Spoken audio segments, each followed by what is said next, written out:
Bueno, para mí es un honor presentar a Ignacio Martínez de Mendizábal, que es uno de los paleoantropólogos más reconocidos tanto en nuestro ámbito nacional como en el internacional, y es una figura clave. España es un país clave en el estudio de la evolución humana. Ignacio Martínez de Mendizábal es doctor en Ciencias Biológicas, catedrático de Antropología y ha dedicado toda su vida a estudiar la evolución de la especie, los orígenes y especialmente la paleobiología de las poblaciones del pasado. Y su trabajo ha estado íntimamente vinculado a el de la Sierra de Atapuerca, que es una referencia mundial, supongo que todo el mundo la conoce, en la evolución de los humanos en Europa. Siempre que le he podido escuchar, y he tenido la ocasión de decírselo directamente en persona, es de que lo que más me impresiona de él es cómo combina el rigor científico de sus charlas con esta capacidad divulgativa que tiene, y lo que hace es acercar el conocimiento de nuestros antepasados a la sociedad en general, de una manera muy didáctica. Y bueno, sus investigaciones siempre han contribuido a comprender aspectos fundamentales de los homínidos, que incluyen pues, la cooperación, la solidaridad y sobre todo el cuidado de los individuos más vulnerables.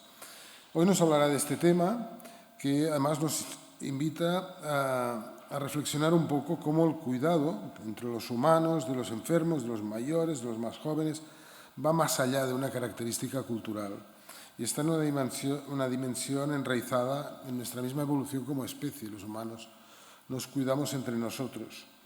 Y, bueno, analizar los cuidados desde la perspectiva evolutiva de los humanos también nos ayuda a entender mejor qué es ser humano y cómo los cuidados han sido una de las claves decisivas de nuestro éxito como especie. Os invito a todos a acompañarnos en esta reflexión sobre nuestra propia naturaleza a través de lo que nos va a explicar el doctor Ignacio Martínez de Mendizábal. Ignacio.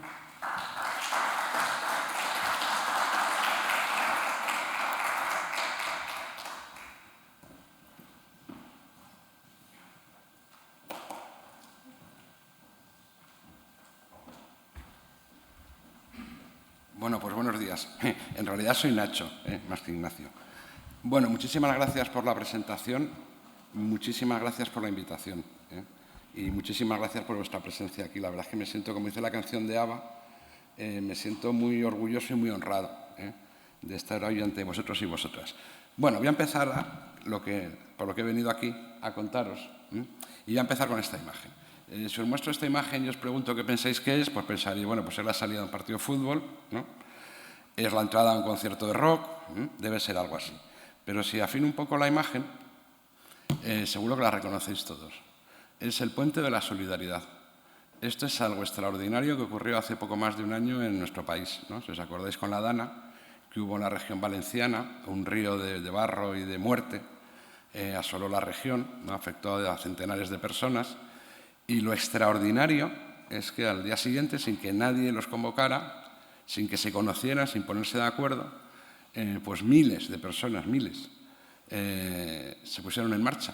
Y se puso en marcha un río de solidaridad y de altruismo de personas que, de todas las condiciones, de todas las procedencias, que cogieron lo que tenían a mano. Pues cogieron una pala, cogieron una fregona, cogieron botellas de agua y dedicaron su tiempo, su dinero, y muchas veces arriesgaron su salud por personas a las que no conocían y de las que no esperaban que nunca les devolviera el favor. Este es un hecho extraordinario por dos razones. Una, porque yo me siento muy orgulloso de vivir en un país con personas que son así. Pero claro, esto no es exclusivo de las personas de la región valenciana, ni tan siquiera de las personas que habitamos en la península ibérica. Esto es algo que trasciende todas las culturas y que atañe a todos los seres humanos. Todos los seres humanos, independientemente de su cultura, sienten este impulso. El impulso de ayudar a personas que se ven en dificultades, aunque no las conozcan y aunque no esperen nada a cambio. Y es extraordinario porque es algo que sorprendía a este jovencito que tenéis aquí en la imagen, que a lo mejor en esta imagen no lo reconocéis, pero no es ni más ni menos que don Carlos Roberto Darwin. O sea, ojo, Darwin al aparato.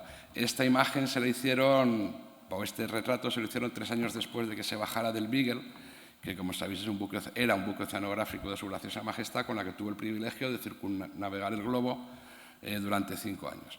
Y la visión de la vida real, del mundo natural, cambió la visión del joven Darwin sobre la vida, ¿no? Sobre el fenómeno de la vida. Y cuando le hicieron este retrato en esa mirada, yo creo que aleté algo así como, madre mía, la que voy a liar.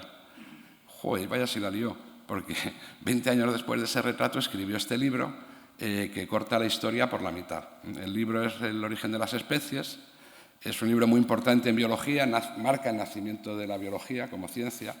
Antes de este libro los biólogos éramos coleccionistas de conchas nada más y no teníamos ninguna pregunta realmente científica. Pero es un libro que ha trascendido la biología, o sea, ha llegado a la economía, ha llegado a la sociología, a la pedagogía. Es imposible entender el mundo de hoy si no se tiene en cuenta lo que pone en El origen de las especies. ¿Qué contaba Darwin en El origen de las especies que era tan importante? Pues fijaros, la vida es un fenómeno maravilloso. La vida tiene una propiedad que es extraordinaria. La vida va cambiando para adaptarse a un universo que está continuamente cambiando, lo llamamos evolución. Y así se ajusta a todas las condiciones de este planeta. La vida ha llenado todos los recovecos de este mundo nuestro en el que habitamos. La vida cambia, pero lo extraordinario es que al hacerlo aprende. Eso es lo extraordinario de la vida. La vida se puede definir como la materia que aprende. Y claro, nos podemos preguntar, ¿cómo hace la vida para aprender? O sea, ¿cómo hace la vida para que en cada generación, ¿no? Se vaya, a la vez que cambia, ajustando cada vez mejor a las circunstancias de este mundo cambiante? La vida no es otra cosa que un sistema experto que convierte la energía en información. Eso es la vida. Los individuos pasamos, polvo eres y en polvo te convertirás, y lo que va quedando de generación en generación es la información genética. Eso es la vida. Bueno, pues Darwin fue el que descubrió el algoritmo, el mecanismo con el que la vida aprende. Y a mi juicio esto le pone muy por encima de Einstein y de Newton, porque lo que Darwin descubrió es un fenómeno materialista, material, que es el que convierte el caos de la mutación en el orden de la adaptación. ¿Cuál es este algoritmo que descubrió Darwin? Bueno, Darwin era un peñazo escribiendo, era un rollo. No intentéis leer El origen de las especies porque es horrible. Pero como era muy buena persona, pues ya en la propia portada del libro te lo pone todo para que no necesites abrirlo.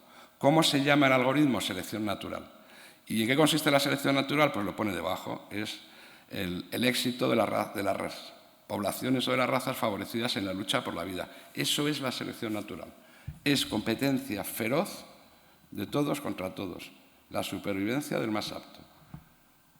Es, podríamos decir, la ley del egoísmo universal. Eso es la selección natural. Y claro, Darwin ya se daba cuenta de esto que os acabo de decir.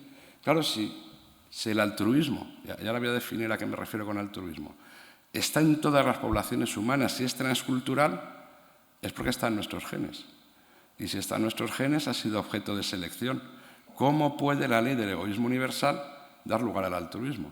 Es algo que es muy difícil de entender. Porque claro, aquel mutante, ¿no? que nazca altruista en el seno de una humanidad primitiva, pretérita, lo que hace al ayudar a los demás a costa de los intereses propios es disminuir sus posibilidades de sobrevivir. Y entonces, claro, ¿cómo pasan sus genes a la siguiente generación? O sea, el altruismo se pega un tiro en el pie. Eso me dice a mí mi cuñado todas las cenas de Navidad, que me tiene frito, ¿no? Me dice eso de Nacho, eres un hippie, eres buenista, no te has enterado. ¿No suena? El mundo es competencia feroz, ¿no? Y todo lo demás son paparruchas. Pero el caso es que está el altruismo y entonces, ¿cómo se puede entender? Este es un problema mayor en biología evolutiva, al que el propio Darwin pues, se enfrentó y propuso una solución. Pero bueno, antes de seguir, para ver la solución de Darwin, ¿a qué me refiero cuando hablo de altruismo? Pues a favorecer los intereses de los otros a costa de los intereses propios. O sea, si no pierdes, no es altruismo. Si se lo favoreces, pero a ti no te pasa nada, no estamos hablando de eso. Y esto ocurre en la naturaleza, o sea, no es una cosa que sea exclusivamente humana. De hecho, en biología evolutiva pues, se estudia, ¿no? El altruismo más humano, el que todos conocemos, del que no voy a hablar hoy, es lo que se conoce como altruismo moral, ¿no? Es el que todos experimentamos. Y hay una intención consciente de hacerlo y hay un beneficio moral. O sea, si me porto bien con los demás, duermo mejor, ¿no? Y si soy malo, pues duermo peor. Hay un beneficio moral. Pero claro, como, insisto, es transcultural, atañe a toda la humanidad, ha de tener una base biológica, existe un altruismo biológico que no tiene intención consciente. Pero entonces, ¿este altruismo cuál es el beneficio? ¿Cuál es el beneficio? ¿Cómo ha podido ser seleccionado, ¿no? Para llegar hasta nuestra especie? Bueno, en la naturaleza se dan distintos tipos de altruismo. Hay uno que es muy obvio, que es el altruismo familiar. Toma, claro, si no me sacrifico por mis crías, difícilmente mis genes pasarán a la siguiente generación. Es muy obvio. Pero claro, yo con mis hijos comparto la mitad de los genes. Por cierto, lo mismo que comparto con mis hermanos. Es decir, que sacrificarme por mis hijos es lo mismo que sacrificarme por mis hermanos. Yo tengo 2 hermanos y una hermanita preciosa. Entre los 3 suma genéticamente un nacho y medio. Así que si yo me sacrifico porque ese nacho y medio le vaya muy bien en la vida, los genes altruistas pasan por mis cosanguíneos, ¿no? Y eso es lo que existe en la naturaleza. Hay una relación directa entre la colaboración y la consanguinidad. Cuñados al margen. Y eso explica cosas como estas, que tanto nos maravillan, claro, ¿no? Las abejas, las hormigas, las termitas. Claro, hombre, es que todas son hermanas. Todas las abejas de un panal son hermanas, todas las hormigas de un hormiguero son hermanas, más que hermanas. Porque como tienen un tipo de reproducción que se conoce como partenogénesis, no que compartan la mitad de los genes, comparten 3/4 partes de los genes. Así que es muy fácil entender que esta gran consanguinidad que hay entre ellas es lo que promueve el que estén dispuestas a sacrificarse las unas por las otras. Hay otro tipo de altruismo en la naturaleza que también es fácil de entender. Es el altruismo recíproco. Yo hoy te ayudo porque tú mañana me lo vas a devolver a mí. Y haces la matriz de costes-beneficios y funciona.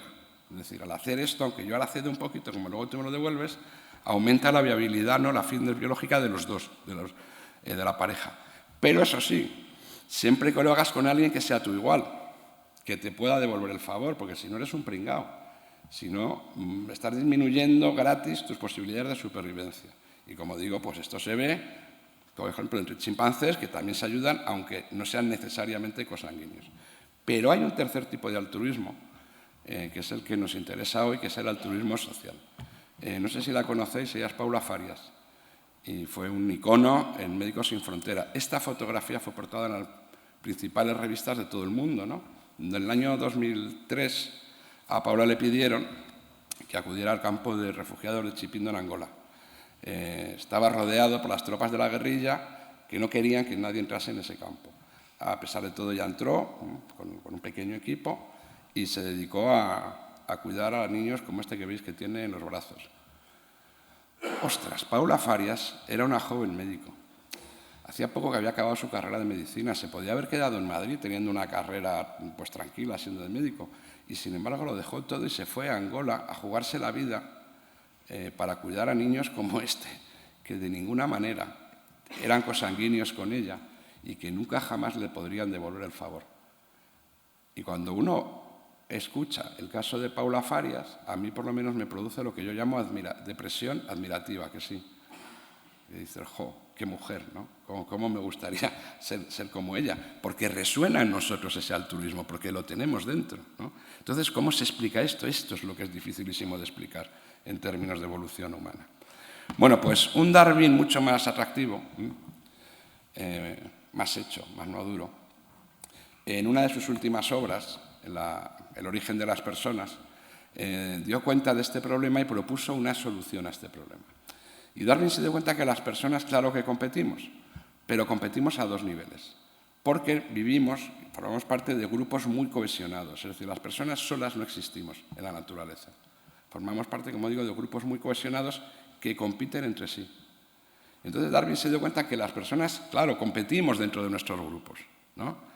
Yo quiero ser el más guay de mi grupo, el que meta más goles, el que se lleve más bonus, el que opere más, el que le den más papers, ¿no? O sea, el más guay dentro del grupo. Pero es que en mi grupo, del que yo formo parte, está compitiendo con otros. Y como por ser demasiado competitivo dentro de mi grupo, reduzco la capacidad de mi grupo, pierde ante otros grupos. Y con mi grupo me hundo yo en picado. Yo puedo ser un general romano, con unas legiones maravillosas en la frontera de Germania. Y decido que me voy contra Roma porque quiero ser César. Abandono la frontera, llego a Roma, me hago César, los germanos invaden Roma y con Roma me hundo yo. Así que Darwin se dio cuenta que había una tensión entre esos 2 tipos de competencia, la competencia a nivel individual y la competencia a nivel de grupo. Y claro, Darwin pensaba, y a ver qué os parece, que un grupo formado por personas más altruistas siempre sería más competitivo que un grupo formado por personas más egoístas. De hecho, se pueden hacer las ecuaciones de costes-beneficios y es mucho más competitivo. Y entonces Darwin pensaba que en la evolución humana había ocurrido lo siguiente, que a partir de lo que es esa ayuda entre recíprocos, a la que Darwin llamaba espíritu de simpatía, ahora explico lo que quería decir exactamente con espíritu de simpatía, pues en la evolución humana esa selección de grupos había hecho que se fueran seleccionando cada vez más grupos que tuvieran individuos que por sus genes fueran cada vez más cooperativos, más generosos los unos con los otros. Y de la ayuda entre iguales, que es lo que vemos en la naturaleza, se habría pasado en algún momento a ayudar a las personas vulnerables del grupo, que no te pueden devolver el favor. De ahí se habría llegado a empezar a ayudar a miembros de otros grupos, que es lo que tenemos todos los humanos, que vemos una desgracia, que ha ocurrido algo horrible en otro lugar del mundo y nos solidarizamos, como Paula Farias, e incluso pensaba él que los humanos podríamos llegar a ayudar a miembros de otras especies, que yo creo que es en lo que estamos actualmente. Empezamos a tomar conciencia de que los animales tienen derecho, de que hay que cuidar el planeta, en fin, este espíritu ya ha trascendido hasta otras especies. Y podemos decir, de acuerdo con Darwin, que aquí está el Rubicón, en la ayuda a los vulnerables del grupo. Este es el Rubicón, que separa la ayuda entre iguales, el pacto de los egoístas, a realmente lo que podríamos llamar el amor humano, realmente el amor humano, cuando empezamos a ayudar a personas que no nos podían devolver el favor. Para ello se ha desarrollado una disciplina para estudiar esto, que se conoce como bioarqueología del cuidado, que intenta estudiar estos pasos. Bueno, Darwin, he dicho antes que iba a decir lo que era el espíritu de simpatía, pensaba que el espíritu de simpatía es literalmente lo que quiere decir simpatía en griego, me caes bien. Claro, me caes bien es necesario para que haya una colaboración entre iguales. Y él pensaba que eso iba a trascender. Y hoy conocemos el mecanismo que permite esto de la ayuda a vulnerables. Incluso empezamos a conocer, y creo que de esto sabéis más que yo, las bases neurofisiológicas. Se llama empatía. Porque la empatía es que yo siento lo que tú sientes. Así que si tú estás bien, yo me siento bien. Y si tú estás mal, yo me siento mal. Claro, al final te ayudo porque no lo puedo evitar, porque necesito ayudarte para sentirme bien.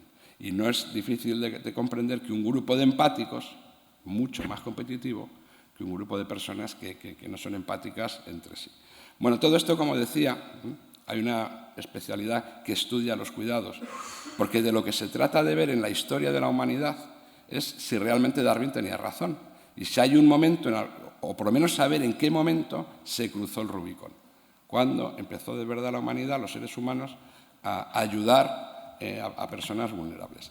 Y esta disciplina de la bioarqueología del cuidado pues, se ha dotado de un método, que es analizar la evidencia en varias fases. La primera etapa es preguntarnos qué le pasaba. Tenemos los fósiles, lo conocemos como paleopatología, ¿no?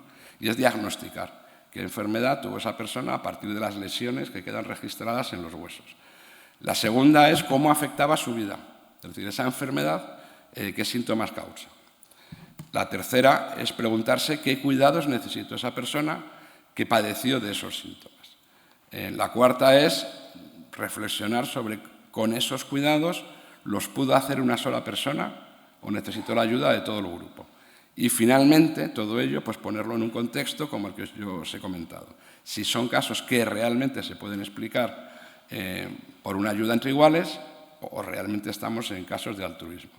Las dos primeras son científicas. Las dos primeras se deducen de la práctica clínica, así es como trabajamos. Lo que hacen los médicos es lo que utilizamos los paleontólogos, buscamos, leemos las revistas de medicina, ¿no? Pues para saber una enfermedad cuando vemos las marcas en los huesos de qué estamos hablando y qué síntomas tiene. Pero las últimas tres ya son más opinativas. Es decir, a partir de tener determinada enfermedad y necesitar tener síntomas, ya todo lo demás, lo digo claramente, es más, donde luego después podríamos opinar, pues yo no estoy de acuerdo, pues a mí me parece.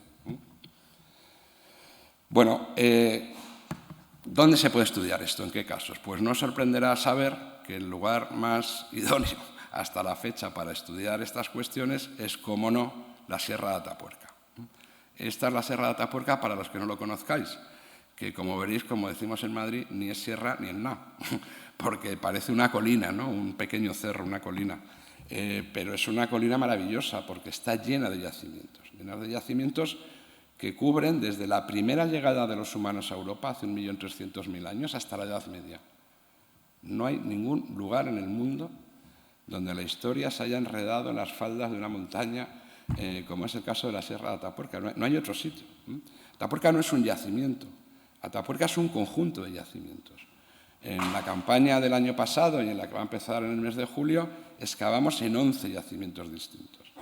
Y Atapuerca no es un equipo, Atapuerca es un equipo de equipos, en el que hay muchas instituciones, muchos grupos que colaboramos para extraer esos fósiles y estudiar la información que podemos obtener de ellos. Hay un lugar maravilloso en Atapuerca que se conoce como la Sima de los Huesos, es uno de esos 11 yacimientos, que para llegar hasta allí hay que recorrer 1 kilómetro por las galerías de una cueva, bajar a una sima profunda, en fin, es un lugar muy romántico en términos paleontológicos, que es el mayor yacimiento del planeta. Lo llevamos excavando los últimos 42 años y hemos encontrado 7.000 fósiles humanos hasta la fecha. Y queda todavía más del 60% del yacimiento por excavar. 7.000 fósiles humanos es más de la mitad del registro fósil mundial para el género Homo. Lo voy a decir de otra manera. Hemos recuperado en la Sima de los Huesos hasta la fecha más fósiles humanos que en el resto de yacimientos del mundo juntos. En la Sima de los Huesos, hace algo más de 450.000 años, se depositaron los cuerpos, los cadáveres de al menos 29 personas, en lo que posiblemente es el primer acto funerario de la historia de la humanidad. Tanto mujeres como hombres. El yacimiento tiene muy buen gusto, se adelantó a sus tiempos y cumple la ley de paridad. La mitad son mujeres, la mitad son hombres. Y tenemos un perfil de edades que va desde preadolescentes hasta un individuo que pasaba de los 60 años, ¿no? Que podía ser como yo. Y a ese individuo pertenece este fósil que veis aquí. Este es uno de los fósiles extraordinarios de la Sima de los Huesos. Es la única pelvis completa y no deformada que se conoce entre la pelvis de un fósil que a lo mejor os suena, Lucy, un Australopithecus de hace 3,3 millones de años, hasta los neandertales de hace 100.000. Para más de casi 3 millones de años, o más de 3 millones de años, este es el único fósil pélvico completo que tenemos. Nos da mucha información sobre muchas cosas. Perteneció a un varón. Pero el caso es que como en la Sima de los Huesos están los esqueletos rotos y mezclados de estos individuos, poco a poco los vamos recuperando. Y en el caso de este fósil, esta pelvis a la que no pudimos evitar llamarla Elvis, pues en el caso de Elvis también hemos recuperado la región lumbar de la columna. Y cuando lo han estudiado los especialistas del equipo, pues han descubierto que esa región lumbar tenía una patología bastante avanzada, sufría de espondilolistesis. Eso le había producido dolores de espalda, que os voy a contar, y además le había producido una hiperlordosis, es decir, que le había alterado gravemente la postura a la hora de andar. Este individuo posiblemente pues las pasaba canutas, ¿no?, a la hora de desplazarse. Y como digo, la enfermedad estaba en un estado muy avanzado. Es decir, que vivió muchos años con esta patología. Y claro, ¿cómo se puede entender que un individuo con esta patología que limitaba tan seriamente su movilidad pudiera sobrevivir en el seno de un grupo de cazadores-recolectores que tenían que tener una movilidad muy constante por el paisaje y el territorio? Este individuo solo pudo sobrevivir para llegar a este grado, ¿no?, en su patología, porque los demás miembros del grupo le ayudaban. Claro, ¿cómo le ayudaban? Pues a lo mejor le esperaban, o a lo mejor incluso le acarreaban en determinados momentos. Así que este es un caso extraordinario, el de Elvis, porque sabemos qué le pasaba, sabemos cómo afectaba su vida, sabemos qué cuidados necesitó, tuvieron que ayudarle cada vez que se desplazaban. Es inevitable pensar que tuvo que ser todo el grupo el que cooperó con los... porque no es que le ayudase, uno le cargase o uno le esperase, le tenía que esperar todo el grupo, o todo el grupo cooperar. Ahora bien, ¿se puede explicar esto como un caso de altruismo recíproco, de ayuda entre iguales? Sí, porque a lo mejor Elvis, que tenía 60 años, estaba recibiendo de vuelta los favores que había hecho cuando era joven. Eso no se puede descartar. O más aún, a lo mejor Elvis, con su edad, era un individuo valiosísimo para el grupo. porque era el que tenía más experiencia, era el que sabía todos los caminos, conocía las estaciones, las técnicas de caza, las técnicas de talla de la piedra. Seguramente tenía ascendencia sobre todos los más miembros del grupo y en situaciones de conflicto pues mediaba. Un individuo, el más mayor del grupo, seguramente era valiosísimo. Así que Elvis no nos vale para saber lo que estamos rastreando, el momento en que, como digo, se cruzó la frontera de ayudar a alguien aunque no te pueda dar nada a cambio. Hay más casos en el registro fósil de individuos adultos con patologías que han sobrevivido y que han recibido cuidados, pero todos tienen este problema. Los individuos adultos siempre presentan este problema. Así que en realidad lo que nos interesa, lo que nos interesaría, ¿no?, aunque suena un poco gore, es los individuos inmaduros, los individuos infantiles que sufrieron patologías congénitas desde el nacimiento y de los que nadie podía esperar que les devolvieran el favor. Yo creo que es un poco gore porque nosotros a veces decimos que es un poco triste decir yo estudio niños muertos, ¿no? Estoy deseando encontrar niños muertos. Y es en la propia cima de los huesos, ¿no?, donde encontramos otro caso. En este caso es este cráneo que veis aquí, ¿no? Lo tenéis en el perfil izquierdo, de frente, el perfil izquierdo, visto desde arriba y visto desde la base del cráneo. Correspondió a una niña que murió siendo preadolescente, entre los 10 y 12 años. Y tenemos otros 5 individuos del grupo que murieron con esa edad. Bueno, cuando a esta niña la recuperamos el cráneo y lo reconstruimos, nos quedamos muertos, nos quedamos pasmados, porque tenía una morfología del cráneo que no se parecía en nada a los otros 5 niños o niñas que teníamos en la colección de esta edad de muerte. No sé si os dais cuenta, sobre todo abajo a la izquierda, en la vista superior, que el cráneo es muy asimétrico hacia el lado derecho. Claro, no tenemos la cara de esta niña, pero tenemos la base del cráneo. Tenemos las cavidades glenoideas donde sabéis se articula la mandíbula, que debería estar a la misma altura, pero en esta niña una está muy alta respecto a la otra y está desplazada. Y no es porque esté deformado el cráneo por el yacimiento, es que era así. Es decir, que aunque no tenemos la cara, sabemos que esta niña, su cara era deforme. Esta niña era claramente diferente a los demás niños, era deforme, no pasó desapercibida para nadie del grupo. Y cuando, bueno, aquí tenéis la prueba de qué fue lo que le ocurrió. ¿Qué fue lo que le ocurrió a esta niña? No sé si esto lo va a señalar. ¿Veis que esta es la sutura entre el parietal y el occipital, la sutura landoidea? ¿Veis que aquí se pierde? Esta niña sufrió una craniosynostosis temprana. Antes de nacer, su parietal izquierdo se había fusionado al occipital, algo que no debía haber ocurrido hasta los 50 años. Claro, ¿qué ocurrió? La niña nació, el encéfalo empujó porque crecía y el cráneo no pudo crecer armónicamente porque se había quedado indebidamente sellado en la región occipital izquierda.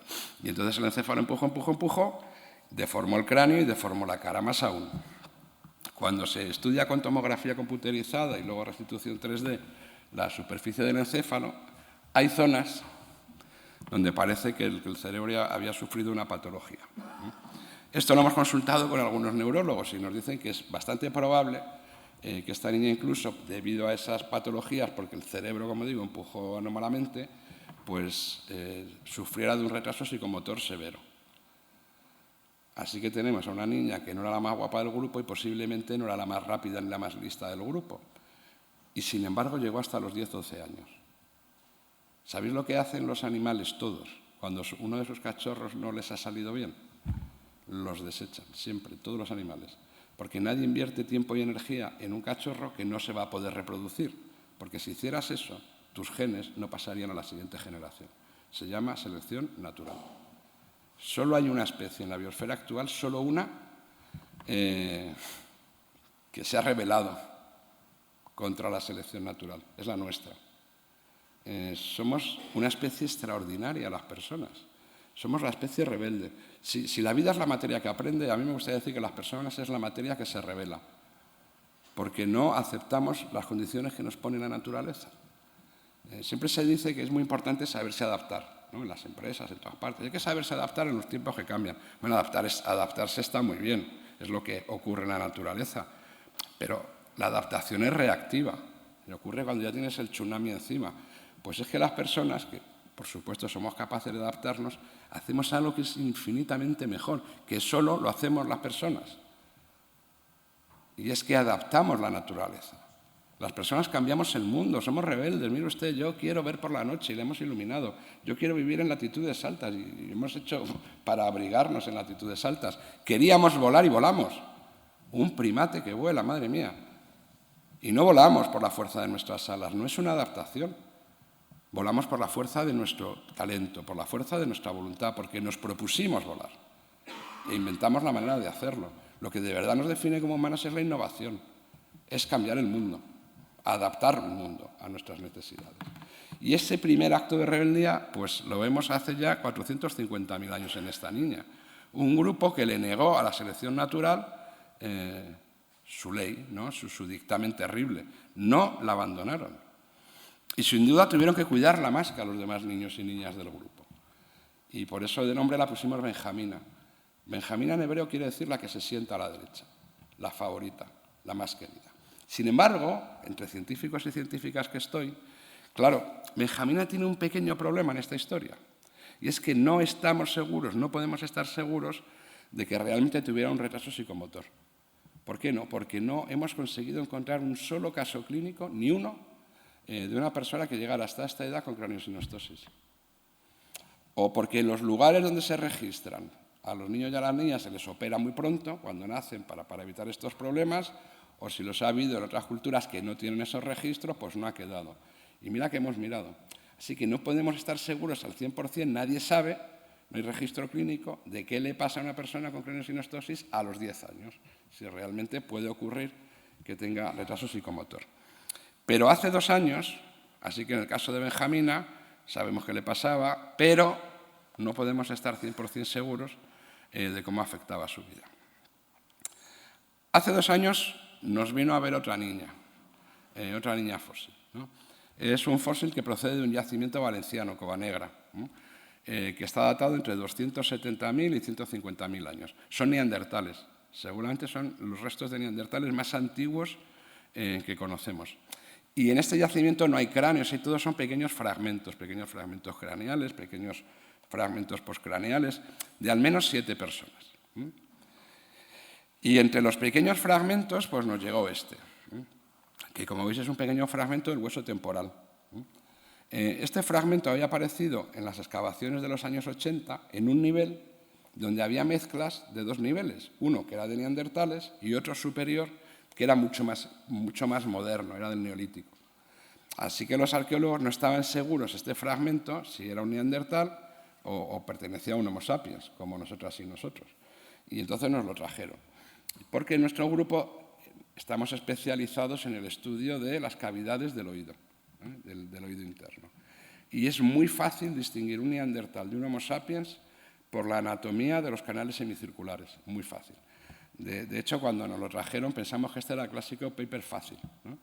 Yo digo dinero fácil, porque lo íbamos a analizar rápidamente y íbamos a saber si era neandertal o no y haríamos un papelito que, bueno, para el currículum, clean clan, ¿no?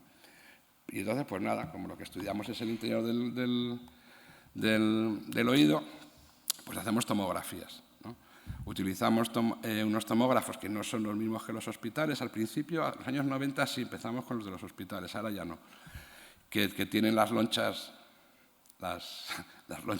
mucho más finas, ¿no? Cada 0,01 milímetros, con mucha más intensidad, unas imágenes espectaculares. Y trabajando con esto, pues puedes obtener el molde de las cavidades, tener un objeto 3D que puedes medir y trabajar con él, ¿no? Y este es el molde, como veis, de esta niña. A esta niña le pusimos de nombre Tina, en honor a Valentín Villaverde, que es el director de las excavaciones, que se había jubilado y lleva toda la vida excavando en el yacimiento de Covanegra.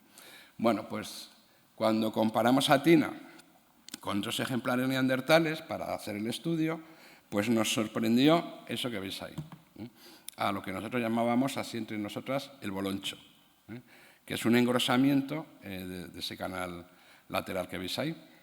Y entonces, claro, eso claramente es patológico. Así que empezamos a bucear, empaparnos de toda la literatura sobre patologías que pueda haber en el conducto auditivo interno. Y entonces empezamos a descubrir cosas muy, muy curiosas, ¿no? En este caso, este es el canal semicircular lateral, pues como podéis ver, el propio canal está engrosado y el hueco que queda dentro, que se llama la isla ósea, está reducido. si lo comparas con el resto de neandertales conocidos. Es decir, se le había engrosado el canal y había reducido la isla ósea. Esto técnicamente es canal semicircular lateral displásico. Cuando íbamos al canal semicircular anterior, el conducto no se había engrosado, pero la isla ósea sí se había reducido. Esto también está descrito en la literatura. Es el canal semicircular anterior hipoplásico. El canal semicircular lateral estaba normal, no tenía ningún problema, pero había más cosas. Fuimos buscando las cosas que veíamos que existían en la literatura médica. El vestíbulo, que es lo que aquí tenéis en azul, era muy grande, el acueducto vestibular, perdón, era muy grande, comparado con otros neandertales, es un acueducto vestibular dilatado. Y el vestíbulo está reducido y la cóclea es más pequeña. Tenía esas 5 patologías. Y además tenía una más, y es que el vestíbulo estaba conectado por una fístula con uno de los canales laterales. Bueno, esto es lo que tenía esta niña. Con todo esto, según la clínica actual, esta niña habría sufrido una pérdida severa de audición, graves problemas de equilibrio y frecuente crisis de vértigo. Imaginaros un bebé con todos estos problemas en un grupo de neandertales que son cazadores-recolectores. Sin duda habría tenido que recibir muchos cuidados para sobrevivir. Pero claro, estas 5 patologías, y seguro que vosotros enseguida lo pensáis, llaman la atención de que es que a lo mejor, claro, estas 5 que hayan aparecido independientemente es rarísimo. Y de hecho hay 2 de ellas que suelen aparecer asociadas en diferentes síndromes. Así que nos pusimos a repasar todos los síndromes, ¿no?, en los que aparece el canal semicircular lateral displásico y el acueducto vestibular dilatado. Por ejemplo, el síndrome de Charles. Pero el síndrome de Charles requiere que haya aplasia de los canales. Y como habéis visto, Tina tenía los canales tan panchos, o sea que no es un síndrome de Charles. Podría ser el síndrome de Pendred, pero el síndrome de Pendred hay ausencia de mediolo y nuestro fósil tiene mediolo. Y así pudimos ir descartando todos los síndromes menos uno, en los que, como digo, tienes el semicircular lateral displásico y el vestibular dilatado. Solo hay un síndrome en el que estas 5 características se dan a la vez, o por lo menos solo se conoce en la literatura un síndrome que reúne estas 5. Es el síndrome de Down. Así que Tina posiblemente sufría de síndrome de Down, o tenía síndrome de Down. Así que además de la sordera, además de las crisis de vértigos y además de la pérdida de equilibrio, pues tendría muchas de las afecciones, ¿no?, de los problemas que tienen las niñas y niños que tienen síndrome de Down. Y eso nos llevó a preguntarnos, ¿una persona con síndrome de Down puede sobrevivir sola o qué tipos de cuidados necesita, ¿no?, para ir cumpliendo el plan que os he enseñado antes? Y entonces nos preguntamos sobre cuál es la esperanza de vida en individuos con síndrome de Down. Y encontramos un caso, solo uno conocido, de chimpancés con síndrome de Down en libertad.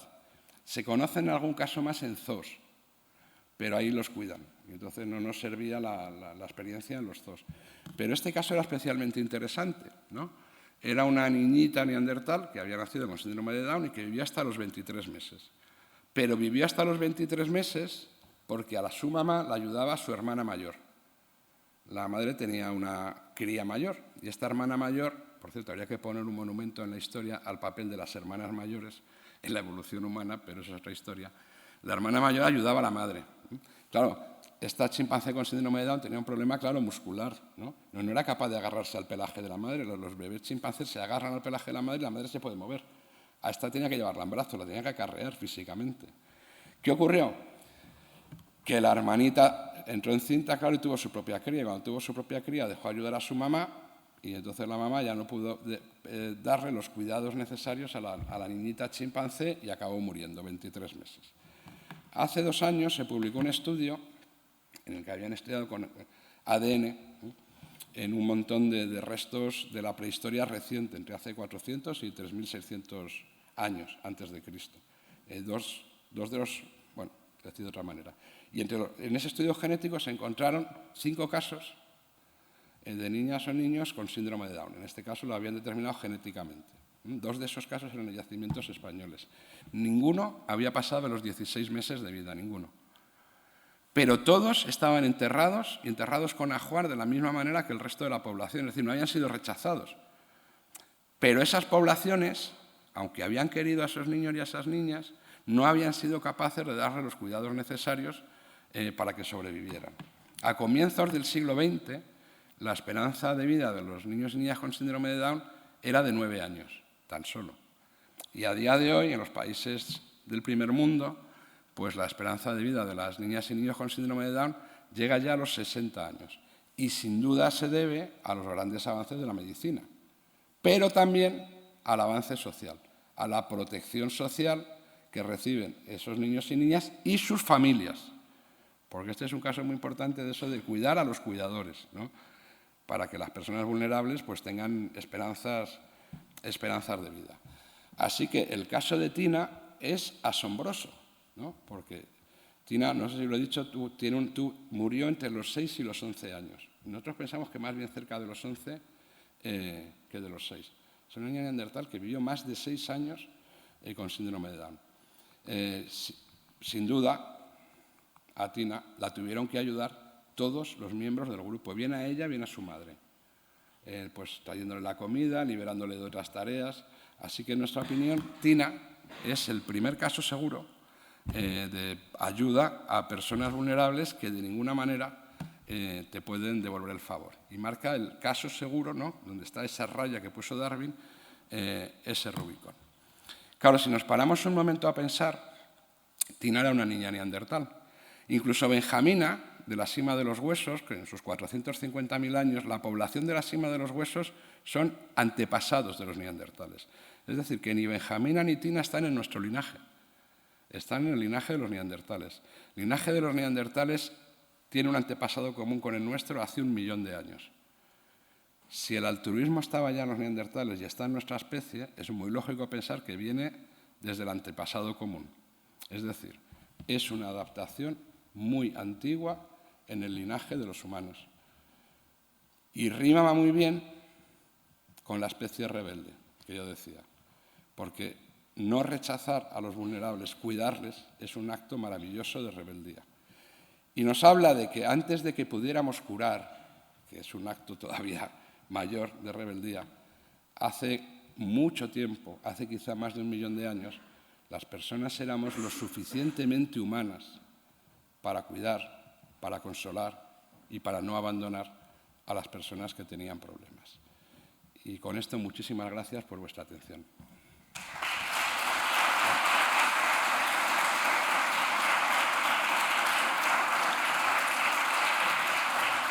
Muchas gracias.